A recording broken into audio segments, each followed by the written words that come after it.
नमस्ते बच्चों, हम लोग जो चैप्टर है आपका लॉस्ट स्प्रिंग वो कर रहे थे और उसके काफ़ी सारे हिस्से हम कर चुके थे, काफ़ी सारा पार्ट हो गया था और अब लगभग थोड़ा सा बाकी है। तो हमने इस पिछले हिस्से में देखा कि मुकेश राइटर को अपने घर लेके जाता है और जैसे ही घर ले जाने की बात आती है तो उसकी आंखों में एकदम चमक आ जाती है।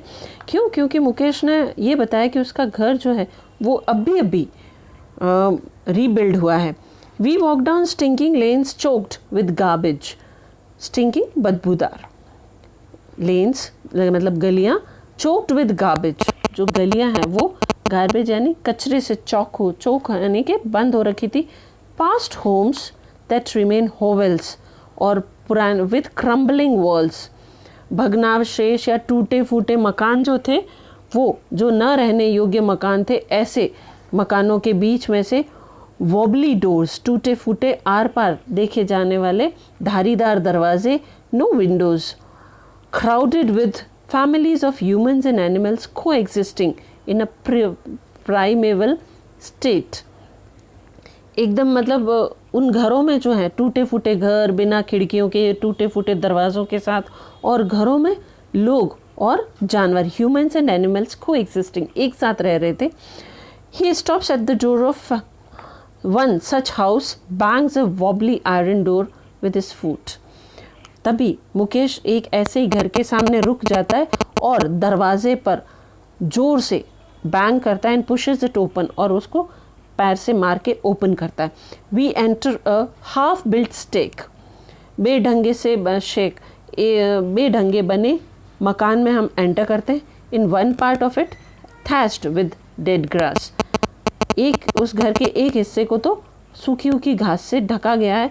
Is a firewood stove over which sits a large vessel of sizzling spinach leaves, और उसके एक हिस्से में एक बड़ा सा भगोना रखा हुआ है, फायरवुड स्टोव मतलब लकड़ी के चूल्हे पर, जिसमें कि पालक पक रहा है। On the ground a large aluminium platter are more chopped vegetables, और उसने राइटर देखता है कि ज़मीन पर एक बड़ा सा परात टाइप कुछ थाल बड़ा सा, जिसमें कि कटी हुई सब्जियां पड़ी है। A frail young woman is cooking evening meal for the whole family, एक दुबली पतली सी जो लेडी है वो उस घर के लिए खाना बना रही, सारी फैमिली के लिए। Through eyes filled with smoke she smiles, और आँखों में धुआं छाया हुआ है पर फिर भी वो स्माइल करती है। She is the wife of Mukesh Elder brother, वो मुकेश के बड़े भाई की वाइफ है यानी उसकी भाभी है। Not much elder in years, she has begun to command respect as a bahu, हालांकि उम्र में बड़ी नहीं है पर उसको घर में बहू का, the daughter in law of the house, घर की बहू का ओहदा मिला हुआ है।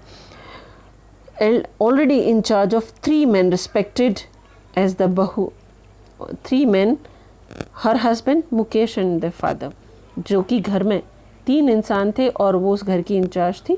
घर में 3 कौन कौन? उसका पति मुकेश और उनका पिता।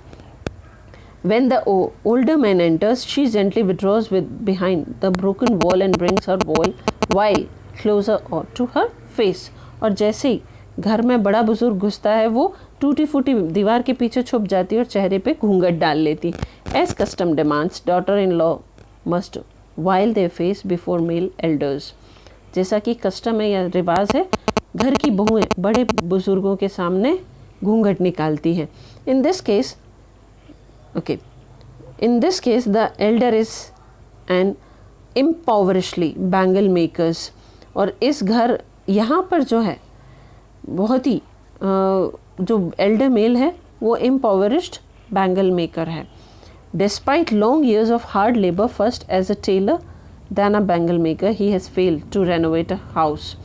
और उस आदमी ने ज़िंदगी भर बरसों कड़ी मेहनत की, पहले टेलर के रूप में फिर बैंगल मेकर रूप में।